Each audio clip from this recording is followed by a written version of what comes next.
Hi everyone, this is Hema designer. Welcome to basic to advanced level blouse masters class and fashion designing class online Kannada. ಇವತ್ತಿನ measurement ಅಲ್ಲಿ ಹೇಗೆ ನಮ್ಮ ಹಾರ್ಮೋಲ್ measurement ತೆಗೆಯೋದು ಅಂತ ಹೇಳ್ಬಿಟ್ಟು ತಿಳಿಸ್ಕೊಡ್ತಾ ಇದ್ದೀನಿ. ನೆಕ್ಸ್ಟ್ ಎಲ್ಲಿ ನಮ್ಮ ಶೋಲ್ಡರ್ ಬೋನ್ಸ್ ಇದೆ ಬ್ಯಾಕ್ ಸೈಡ್ ಅಲ್ಲಿ, shoulder bone to neck bone, neck bone to again shoulder bone, ಎಲ್ಲಿ ನಮ್ಮ ಶೋಲ್ಡರ್ ಪಾಯಿಂಟ್ಸ್ ಎಂಡ್ ಆಗತ್ತೆ ಸ್ಟಾರ್ಟ್ ಆಗತ್ತೆ ಆ ಪೊಸಿಷನಿಂದ ಡೈರೆಕ್ಟ್ ಈ ರೀತಿ ಹಿಡಿದಾಗ ನಮ್ಮ ಒಂದು ಶೋಲ್ಡರ್ ಪೊಸಿಷನ್ ಸಿಗುತ್ತೆ. ಶೋಲ್ಡರ್ ಪೊಸಿಷನ್ ಸಿಕ್ಕಿದ ನಂತರ ನೀವು ಡಿಸೈಡ್ ಮಾಡ್ತೀರಾ ಎಲ್ಲಿಗೆ ನಮ್ಮ ಶೋಲ್ಡರ್ ಪಾಯಿಂಟ್ಸ್ ಬೇಕು ಅಂತ ಹೇಳಿ. ಎಲ್ಲಿ ಶೋಲ್ಡರ್ ಪಾಯಿಂಟ್ಸ್ನ ಡಿಸೈಡ್ ಮಾಡ್ತೀವಿ ಈ ಪೊಸಿಷನ್ ಅಂತ ನಾನು ಕ್ಯಾಲ್ಕುಲೇಟ್ ಮಾಡಿದ್ರೆ ಅದೇ ಪೊಸಿಷನಿಂದ ನಮ್ಮ ಒಂದು ಕಂಕುಳಿನ ಸುತ್ತಳತೆಯನ್ನು ತೆಗಿಬೇಕಾಗತ್ತೆ. ಕಂಕುಳಿನ ಸುತ್ತಳತೆಯನ್ನು ತೆಗಿಬೇಕಾದ್ರೆ ತುಂಬ ಟೈಟು ಹಿಡಿಬಾರ್ದು, ತುಂಬ ಲೂಸು ಹಿಡಿಬಾರ್ದು. ಟೈಟ್ ಹಿಡಿದ್ರೇ ನಿಮಗೆ ರಿಂಕಲ್ಸ್ ಅನ್ನೋದು ಬರೋದು. ಎಕ್ಸಾಕ್ಟ್ ಎಷ್ಟು ನಮಗೆ ಈ ಒಂದು ಹಾರ್ಮೋಲ್ ರೌಂಡ್ ಬೇಕು ಅನ್ನೋದನ್ನ ಡಿಸೈಡ್ ಮಾಡಿಲ್ಲ ಅಂದರೆ ಶೋಲ್ಡರ್ ಫಾಲ್ ಆಗುವಂತಹ ಸಾಧ್ಯತೆ ಇರುತ್ತೆ. ಕಂಕುಳಿನಲ್ಲಿ ಬಹಳಷ್ಟು ರಿಂಕಲ್ಸ್ ಅನ್ನೋದು ಹೆಚ್ಚಾಗಿ ಬರುತ್ತೆ. ಇದೇ ಕಾರಣದಿಂದಲೇ ಬರೋದು. ಎಗೈನ್ ಇಲ್ಲಿ ಶೋಲ್ಡರ್ ಎಲ್ಲಿ ಎಂಡ್ ಆಗ್ತಿದೆ ಅಲ್ಲಿಂದ ಹಿಡಿದಲೆ ನೀವು ಇಲ್ಲಿ ಮೇಲಿಂದ ಹಿಡಿಯೋದು ಅಥವಾ ಕಂಪ್ಲೀಟ್ ಈ ಪೊಸಿಷನಿಂದ ಹಿಡಿಯೋದು ಈ ರೀತಿ ಎಲ್ಲ ಮಾಡಿದ್ರೂ ಕೂಡ ಕಂಕುಳಿನ ಸುತ್ತಳತೆ ಅನ್ನೋದು ಎಕ್ಸಾಕ್ಟ್ ತೆಗಿಯೋದಕ್ಕಾಗೋದಿಲ್ಲ. ಎಲ್ಲಿ ನಮ್ಮ ಶೋಲ್ಡರ್ ಪಾಯಿಂಟ್ ಸ್ಟಾರ್ಟ್ ಆಗುತ್ತೆ, ಎಲ್ಲಿ ನಮ್ಮ ಶೋಲ್ಡರ್ ಪಾಯಿಂಟ್ ಎಂಡ್ ಆಗುತ್ತೆ, ಆ ಎಂಡ್ ಆಗಿರುವಂತಹ ಪೊಸಿಷನ್ನಿಂದನೇ ಎಕ್ಸಾಕ್ಟ್ ನೋಡಿಕೊಂಡು ನಾವು ಕಂಪ್ಲೀಟಾಗಿ ಕ್ಲೈಂಟಿನ ಒಂದು ಕಂಕುಳಿನ ಸುತ್ತಳತೆಯನ್ನು ಮೇಲ್ಭಾಗಕ್ಕೆ ಎತ್ತಿ ಮೆಜರ್ಮೆಂಟ್ ಟೇಪ್ ಒಳಗಡೆ ಮೂವ್ ಮಾಡೋದಕ್ಕೆ ಬಿಟ್ಟು ಮೆಜರ್ಮೆಂಟ್ನ ತೆಗಿಬೇಕು. ಈ ಮೆಜರ್ಮೆಂಟ್ ತೆಗಿಬೇಕಾದ್ರೆ ನಿಮ್ಮ ಬೆರಳುಗಳನ್ನು ಒಳಗಡೆ ಹಾಕೋದಾಗಲಿ ಅಥವಾ ತುಂಬ ಟೈಟ್ ಹಿಡಿಯೋದಾಗಲಿ ತುಂಬ ಲೂಸ್ ಹಿಡಿಯೋದಾಗಲಿ ಮಾಡಬಾರ್ದು. ಕ್ಲೈಂಟಿಗೆ ಕಂಪ್ಲೀಟಾಗಿ ನೀಟಾಗಿ ನಿಧಾನವಾಗಿ ಬ್ರೀತ್ ಮಾಡೋದಕ್ಕೆ ಹೇಳಿ, ಉಸಿರಾಡೋದಕ್ಕೆ ಹೇಳಿ, ಅವ್ರಿಗೆ ಕಂಫರ್ಟಬಲ್ ಅನ್ನಿಸ್ಬೇಕು. ಸೊ ಈ ರೀತಿ ಕಂಕುಳಿನ ಸುತ್ತಳತೆಯನ್ನು ತೆಗಿಬೇಕು. Next measurement cross front. Cross front ಯಾಕೆ ತೆಗಿಬೇಕು ಅಂತ ಹೇಳಿದ್ರೆ ಎಗೈನ್ ಇಲ್ಲಿ ನೋಡಿ ಈ ರೀತಿ ಹೆಚ್ಚಾಗಿ ಫ್ಯಾಬ್ರಿಕ್ ಬ್ಲೌಸ್ಗಳಲ್ಲಾಗಿರಬಹುದು, ಡ್ರೆಸ್ಗಳಲ್ಲಾಗಿರ್ಬೋದು, ಯಾವುದೇ ಒಂದು ಡಿಸೈನರ್ ವೇರ್ಗಳಲ್ಲಿ ನೀವು ಸ್ಟಿಚ್ ಮಾಡುವಂತಹ ಫ್ಯಾಬ್ರಿಕ್ಗಳಲ್ಲಿ ಈ ಕ್ರಾಸ್ ಫ್ರಂಟ್ ಅನ್ನೋದು ತೆಗಿಲಿಲ್ಲ ಅಂತ ಹೇಳಿದ್ರೆ ಈ ಕಂಕುಳಿನ ಹತ್ತಿರ ಹೆಚ್ಚಾಗಿ ಬಟ್ಟೆ ಕೂರತ್ತೆ, ರಿಂಕಲ್ಸ್ ಅನ್ನೋದು ಹೆಚ್ಚಾಗಿ ಬರುತ್ತೆ. ಈ ನೆರಿಗೆಗಳನ್ನು ಅವಾಯ್ಡ್ ಮಾಡಬೇಕು ಅಂತ ಹೇಳಿದ್ರೆ ಎಗೈನ್ ನಮ್ಮ ಶೋಲ್ಡರ್ ಪೊಸಿಷನ್ ಎಲ್ಲಿಂದ ಸ್ಟಾರ್ಟ್ ಆಗುತ್ತೆ, ಎಲ್ಲಿ ಎಂಡ್ ಆಗುತ್ತೆ ಅಂತ ಡಿಸೈಡ್ ಮಾಡಿದ್ವಿ. ಆ ಒಂದು ಪೊಸಿಷನಿಂದ ಮೆಜರ್ಮೆಂಟ್ ಟೇಪ್ನ ಸ್ಟ್ರೈಟಾಗಿ ಈ ರೀತಿ ಇಟ್ಕೊಳ್ಳಿ. ಸೆಂಟರ್ ಪೊಸಿಷನ್ ಸೆಂಟರ್ ಮಾಡಿ ಈ ರೀತಿ ಹಿಡಿದಾಗ ಸೆಂಟರ್ ಡಿಸೈಡ್ ಮಾಡಬೇಕು. ಸೆಂಟರ್ ನೋಡಿಕೊಂಡು 1 ಇಂಚ್ ಡೌನ್ ಬನ್ನಿ. ಫಾರ್ ಎಕ್ಸಾಂಪಲ್ ನೀವಿಲ್ಲಿಂದ 4.25 ತಗೊಳ್ಳಿ. 4.25ಇಂದ 1 ಇಂಚು ಡೌನಿಗೆ ಬರ್ಬೋದು ಅಥವಾ 1.5 ಇಂಚು ಡೌನಿಗೆ ಬರಬಹುದು. 1.5 ಇಂಚು ಎಲ್ಲಿ ಡಿಸೈಡ್ ಮಾಡ್ತೀವಿ, ಇದು ಫಾರ್ ಎಕ್ಸಾಂಪಲ್ ಸೆಂಟರಿಂದ 1.5 ಇಂಚು ಡೌನಿಗೆ ಬರ್ತೀನಿ ಅಥವಾ 1 ಇಂಚು ಡೌನಿಗೆ ಬರ್ತೀನಿ. ಈ ಪೊಸಿಷನಲ್ಲಿ ತೆಗಿಬೇಕು. ತುಂಬ ಇಲ್ಲೂ ತೆಗಿಬಾರ್ದು, ತುಂಬ ಇಲ್ಲೂ ತೆಗಿಬಾರ್ದು. ಕಂಕುಳಿನ ಸುತ್ತಳತೆಯ ಮಧ್ಯಭಾಗದಿಂದ 1 ಇಂಚು ಡೌನಿಗೆ ಬಂದು ಈ ರೀತಿ ಕ್ರಾಸ್ ಫ್ರಂಟ್ ಅನ್ನುವ ಅಳತೆಯನ್ನು ತೆಗಿಬೇಕು. ಈ ಕ್ರಾಸ್ ಫ್ರಂಟ್ ಅಳತೆ ತೆಗಿಲಿಲ್ಲ ಅಂತ ಹೇಳಿದ್ರೆ ಈ ಕಂಕುಳಿನಲ್ಲಿ ರಿಂಕಲ್ಸ್ ಅನ್ನೋದು ಅಂದರೆ ನೆರಿಗೆಗಳು ಫ್ಯಾಬ್ರಿಕ್ ಎಕ್ಸ್ಟ್ರಾ ಬಂದು ಹೆಚ್ಚಾಗಿ ಕಾಣುತ್ತೆ. ಅದನ್ನು ಅವಾಯ್ಡ್ ಮಾಡಬೇಕು ಅಂತ ಹೇಳಿದ್ರೆ ಕಂಪಲ್ಸರಿ ನೀವು ಕ್ರಾಸ್ ಫ್ರಂಟ್ ಅನ್ನೋದನ್ನು ತೆಗಿಬೇಕು. ಸೊ ಇಲ್ಲಿ ಕ್ರಾಸ್ ಫ್ರಂಟ್ ಹೇಗೆ ಅಳತೆ ತೆಗೆಯೋದು ಅಂತ ಹೇಳಿ ಗೊತ್ತಾಗಿದೆ ಅಲ್ವಾ. ಶೋಲ್ಡರ್ ಪಾಯಿಂಟಿಂದ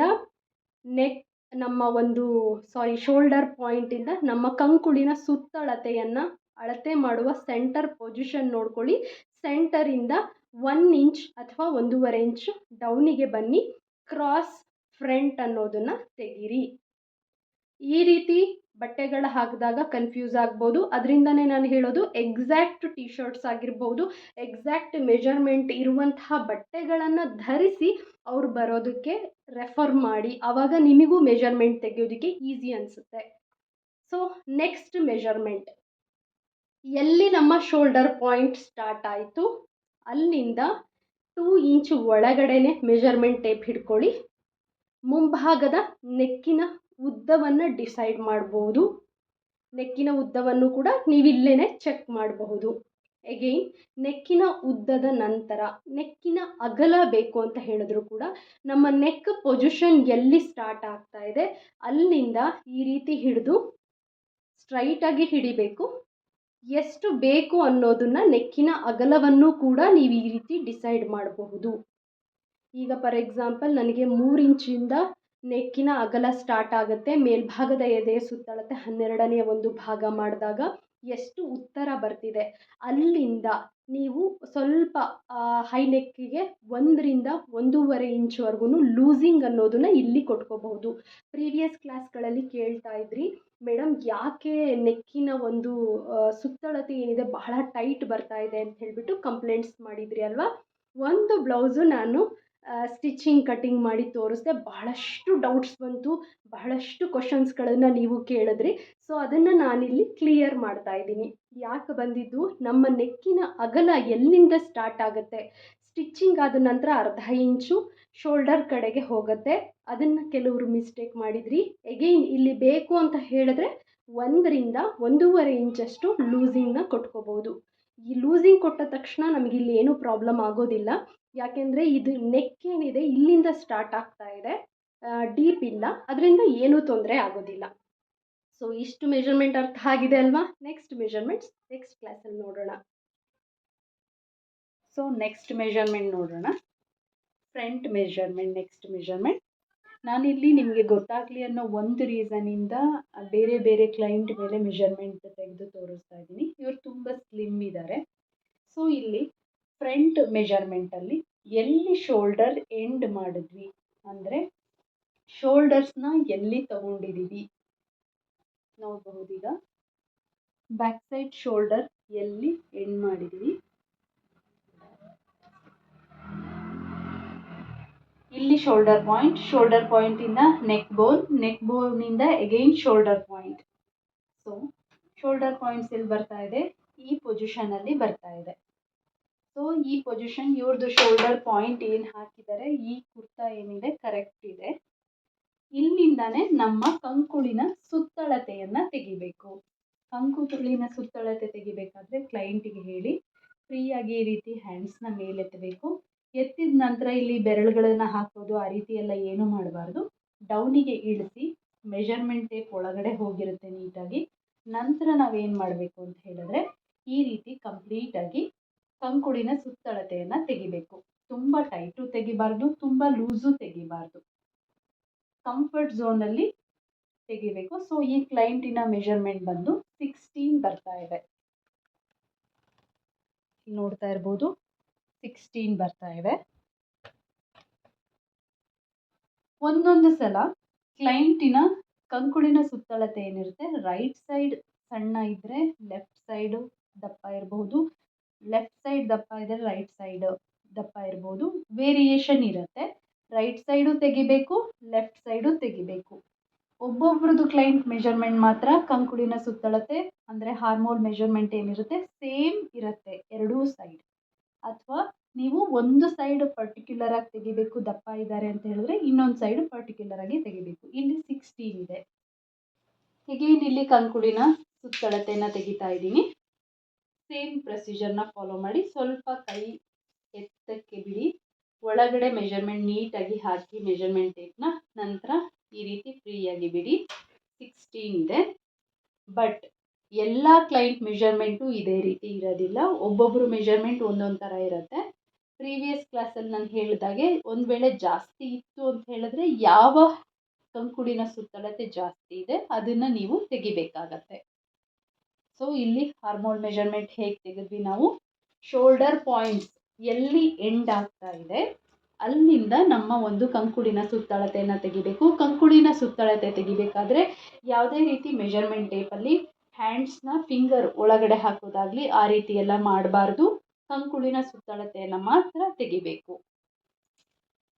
ನೆಕ್ಸ್ಟ್ ಕೆಲವರು ಇಲ್ಲಿ ಕೇಳ್ತಾ ಇದ್ದೀರಾ, ಇಲ್ಲಿ ಕಾಲರ್ ನೆಕ್ ಆಗಿದ್ರೆ ಅಥವಾ ಡೀಪ್ ನೆಕ್ ಆಗಿರಬಹುದು, ಅಥವಾ ನಮ್ಮ ನೆಕ್ ಪೊಸಿಷನ್ ಎಲ್ಲಿಂದ ಸ್ಟಾರ್ಟ್ ಆಗುತ್ತೆ ಅಲ್ಲಿಂದ ಮೆಜರ್ಮೆಂಟ್ ಅಪ್ಪರ್ ಚೆಸ್ಟ್ ಇಂಪಾರ್ಟೆಂಟಾ ಅಂತ ಹೇಳಿ. ನೆಕ್ ವಿಡ್ತ್ ತೆಗೆಯೋದಕ್ಕೆ ಕೆಲವರು ಪ್ರೀವಿಯಸ್ ಕೋರ್ಸಲ್ಲಿ ನಾನು ಹೇಳಿದಾಗೆ ಅಂದರೆ ಬ್ಲೌಸ್ ಕೋರ್ಸಲ್ಲಿ ನಾನು ಒಂದು ಕಟಿಂಗ್ ತೊಗೊಂಡಿದ್ದೆ ಅಲ್ವಾ. ನೆಕ್ಕಿನ ಅಗಲ ನೀವು ಜಾಸ್ತಿ ಮಾಡ್ಕೋಬೋದು, ಬಟ್ ನೆಕ್ಕಿನ ವಿಡ್ತ್ ಮಾತ್ರ ನಮಗೆ ಯಾವುದೇ ಕ್ಲೈಂಟ್ ಆಗಿರ್ಬೋದು ಇಲ್ಲಿಂದಾನೇ ಸ್ಟಾರ್ಟ್ ಆಗುತ್ತೆ. ಅದನ್ನು ನೆನ್ಪಿಟ್ಕೊಳ್ಳಿ. ಒಂದು ವೇಳೆ ನಿಮಗೆ ನೆಕ್ಕು ಸ್ವಲ್ಪ ಟೈಟ್ ಆಗ್ತಿದೆ ಅಂತ ಹೇಳಿದ್ರೆ ಎಲ್ಲಿ ಶೋಲ್ಡರ್ ಪಾಯಿಂಟ್ ನಾವು ಎಂಡ್ ಮಾಡಿದ್ದೀವಿ, ಎಲ್ಲಿಂದ ಶೋಲ್ಡರ್ ಸ್ಟಾರ್ಟ್ ಆಗ್ತಾ ಇದೆ, ಇಲ್ಲಿ ನೋಡ್ತಾ ಇರ್ಬೋದು. ಇಲ್ಲಿ ಎಕ್ಸಾಕ್ಟ್ ಇವ್ರದ್ದು ಇದು ಶೋಲ್ಡರ್ ಪಾಯಿಂಟ್ಸ್ ಇಲ್ಲಿಂದ ಸ್ಟಾರ್ಟ್ ಆಗ್ತಾ ಇದೆ. ಸ್ಟಾರ್ಟ್ ಆಗ್ತಾ ಇರುವಂತಹ ಪೊಸಿಷನಿಂದ 1 ಇಂಚ್ ಅಥವಾ 1/2 ಇಂಚ್ ಅಷ್ಟು ನೀವು ಈ ಕಡೆ ಸೈಡ್ ಬಂದು ನೆಕ್ಕಿನ ಅಗಲವನ್ನು ತಗೊಳ್ಬಹುದು. ಇದಕ್ಕೆ ಅಪ್ಪರ್ ಚೆಸ್ಟ್ ಬೇಕು ಅಂತಲೂ ಇಲ್ಲ. ಕಂಫರ್ಟ್ ಝೋನಲ್ಲಿ ನಿಮಗೆ ಎಕ್ಸಾಕ್ಟ್ ಎಲ್ಲಿ ಸಿಗ್ತಾ ಇದೆ ಅಲ್ಲಿಂದ ನೀವು ನೆಕ್ಕಿನ ಅಗಲವನ್ನು ಸ್ಟಾರ್ಟ್ ಮಾಡಬಹುದು. ಸೊ ನೆಕ್ಸ್ಟ್ ಮೆಜರ್ಮೆಂಟ್ ಬಂತು ಕ್ರಾಸ್ ಫ್ರಂಟ್ ಅಂತ ಕರಿತೀವಿ. ಇದನ್ನು ಕೂಡ ಅಷ್ಟೇ ನಮ್ಮ ಕಂಕುಳಿನ ಸುತ್ತಳತೆ ಎಲ್ಲಿ ಸೆಂಟರಲ್ಲಿ ಸ್ಟಾರ್ಟ್ ಆಗುತ್ತೆ, ಶೋಲ್ಡರ್ ಪಾಯಿಂಟ್ ಎಲ್ಲಿಂದ ಎಂಡ್ ಆಗುತ್ತೆ, 4.5ಇಂದ 5.5 ಇಂಚ್ ಇಲ್ಲಿ ಸೆಂಟರ್ಗೆ ತಗೊಂಡು ನಂತರ ಎರಡೂ ಕಡೆ ಈ ಪೊಸಿಷನಿಂದ ಡೌನಿಗೆ ಬನ್ನಿ ಕ್ರಾಸ್ ಫ್ರಂಟ್ನ ತೆಗಿಬೇಕಾಗತ್ತೆ. ಈ ರೀತಿ ಇದನ್ನು ತೆಗೆಯೋದ್ರಿಂದ ಈ ರೀತಿ ರಿಂಕಲ್ಸ್ ಏನಿರುತ್ತೆ ಫ್ಯಾಬ್ರಿಕ್ಕಿಂದು ಅವಾಯ್ಡ್ ಆಗುತ್ತೆ. ಕಂಕುಳಿನ ಸುತ್ತಳತೆಗೆ ಕ್ಲೈಂಟಿಗೆ ಈ ರೀತಿ ಮೆಜರ್ಮೆಂಟ್ ಹಿಡಿಲಿಕ್ಕೆ ಹೇಳಿ ನಂತರ ಎಲ್ಲಿ ನಮ್ಮ ಶೋಲ್ಡರ್ ಪಾಯಿಂಟ್ ಸಿಗ್ತಾ ಇದೆ ಶೋಲ್ಡರ್ ಪಾಯಿಂಟಿಂದ ಡೌನಿಗೆ ಬನ್ನಿ. ಡೌನಿಂದ 4.5 ಅಥವಾ 5 ಇಂಚು, 4.5ಇಂದ 1 ಇಂಚ್ ಡೌನಿಗೆ ಬಂದು ಈ ಪೊಸಿಷನಲ್ಲಿ ತೆಗಿಬೇಕು. ಯಾಕೆ ಮೆಜರ್ಮೆಂಟ್ ಹೇಳ್ತಾ ಇದ್ದೀನಿ ಅಂದರೆ ಕೆಲವರಿಗೆ ಗೊತ್ತಾಗೋದಿಲ್ಲ. ಈ ಪೊಸಿಷನ್ ನಮ್ಮದು ಕ್ರಾಸ್ ಬ್ಯಾಕ್ ಅಂತ ಕರಿತೀವಿ, ಕ್ರಾಸ್ ಫ್ರಂಟ್ ಅಂತ ಕರಿತೀವಿ. ಇಲ್ಲಿ ಕ್ರಾಸ್ ಫ್ರಂಟ್ ಈ ಪೊಸಿಷನಲ್ಲಿ ಬರ್ತಾ ಇದೆ. ತುಂಬ ಡೌನಿಗೂ ತೆಗಿಬಾರ್ದು, ತುಂಬ ಮೇಲ್ಗಡೆ ಸೆಂಟರ್ ಪೊಸಿಷನಲ್ಲೂ ತೆಗಿಬಾರ್ದು, ಮಿಡ್ಡಲ್ಲಿ ಇರಬೇಕು ಈ ಪೊಸಿಷನ್. ಸೊ ಇಲ್ಲಿ ಹಾರ್ಮೋಲ್ ಮೆಜರ್ಮೆಂಟ್ ಹೇಗೆ ತೆಗಿಬೇಕು ಅಂತ ಹೇಳಿದ್ರೆ ಮೆಜರ್ಮೆಂಟ್ ಟೇಪ್ನ ಈಸಿಯಾಗಿ ಮೂವ್ ಆಗೋದಕ್ಕೆ ಬಿಡಿ. ಎಲ್ಲಿ ಶೋಲ್ಡರ್ ಪಾಯಿಂಟ್ ಎಂಡ್ ಆಗಿರುತ್ತೆ ಅಲ್ಲಿ ಮೂವ್ ಆಗೋದಕ್ಕೆ ಬಿಟ್ಟು ಹ್ಯಾಂಡ್ಸಿಗೆ ಸ್ಟ್ರೈಟಾಗಿ ಹ್ಯಾಂಡ್ಸ್ನ ಇಟ್ಕೊಳ್ಳೋಕ್ಕೆ ಹೇಳಿಬಿಟ್ಟು ಈ ರೀತಿ ತುಂಬ ಟೈಟು ಹಿಡಿಬಾರ್ದು, ತುಂಬ ಲೂಸು ಹಿಡಿಬಾರ್ದು, ಮೂವ್ ಮಾಡಿಸಿ ಬಿಟ್ಟಾಗ ಎಕ್ಸಾಕ್ಟ್ ಅವರಿಗೆ ಮೆಜರ್ಮೆಂಟ್ ಎಷ್ಟು ಸಿಗುತ್ತೆ ಅಂತ ಹೇಳಿ ನಿಮಗೆ ಈಸಿಯಾಗಿ ಗೊತ್ತಾಗುತ್ತೆ. ಸೊ ಸುತ್ತಳತೆ ಕಂಕುಳಿನ ಸುತ್ತಳತೆ ಅಂತ ಕರಿತೀವಿ ಅಥವಾ ಹಾರ್ಮ್ ರೌಂಡ್ ಅಂತ ಕರಿತೀವಿ, ಹಾರ್ಮೋಲ್ ಅಂತ ಕರಿತೀವಿ. ಸೊ ಇದು ಎಷ್ಟು ಬರ್ತಾ ಇದೆ ಕ್ಲೈಂಟಿಗೆ ಕೇಳಬೇಕು, ಈ ಮೆಜರ್ಮೆಂಟ್ ಕಂಫರ್ಟಬಲ್ ಆಗಿದೆಯಾ ಇಲ್ವಾ ಅಂತ ಹೇಳಿ. ಓಕೆ ಕಂಫರ್ಟ್ ಇದೆ ಅಂತ ಹೇಳಿದ್ರೆ ನಾವು ಈ ಮೆಜರ್ಮೆಂಟ್ನ ಡಿಸೈಡ್ ಮಾಡ್ಬೋದು. ಹಾರ್ಮೋಲ್ ತೆಗಿಬೇಕಾದ್ರೆ ಕಂಪಲ್ಸರಿ ಎರಡೂ ಕೈಗಳದ್ದು ತೆಗಿಬೇಕು. ಒಂದು ಕೈ ತೆಗಿಯೋದು ಇನ್ನೊಂದು ಕೈಗೆ ಸೇಮ್ ಮೆಜರ್ಮೆಂಟಿಗೆ ಮಾಡಬಾರ್ದು. ಒಂದು ಹಾರ್ಮೋಲ್ ಇನ್ನೊಂದು ಹಾರ್ಮೋಲಿಗೆ ತುಂಬ ವ್ಯತ್ಯಾಸ ಇರುತ್ತೆ. ಒಂದೊಂದು ಸಲ ಹ್ಯಾಂಡ್ಸ್ ಹಾರ್ಮೋಲ್ ಏನಿರುತ್ತೆ ಒಂದು ಸೈಡ್ ದಪ್ಪ ಇರುತ್ತೆ, ಒಂದು ಸೈಡ್ ಸಣ್ಣ ಇರುತ್ತೆ. ಕೈಗಳು ಅಷ್ಟೇ ಮೆಜರ್ಮೆಂಟ್ ತೆಗಿಬೇಕಾದ್ರೆ ಎರಡೂ ಕಡೆ ತೆಗಿಬೇಕು. ಸೊ ಇಲ್ಲಿ ನಾನು ಇಲ್ಲೂ ಎಗೈನ್ ತೆಗಿತಾ ಇದ್ದೀನಿ. ಈ ರೀತಿ ಇನ್ಸೈಡ್ ಮೂವ್ ಆಗಬೇಕು ಮೆಜರ್ಮೆಂಟ್ ಟೇಪ್ ಏನಿದೆ ಅದು.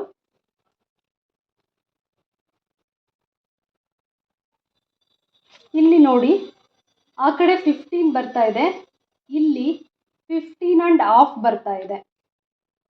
ಹಾರ್ಮೋಲ್ ರೌಂಡ್ ಏನಿದೆ 15.5 ಬರ್ತಾ ಇದೆ. ಇದನ್ನು ನೋಟ್ ಮಾಡಿ ಇಟ್ಕೋಬೇಕು. ಯಾವ ಹ್ಯಾಂಡಿಂದು ರೈಟ್ ಸೈಡ್ ಹ್ಯಾಂಡಿಂದು 15.5 ಬರ್ತಾ ಇದೆ, ಲೆಫ್ಟ್ ಸೈಡ್ ಹಾರ್ಮೋಲ್ ಏನಿದೆ ಅದು 15 ಬರ್ತಾ ಇದೆ.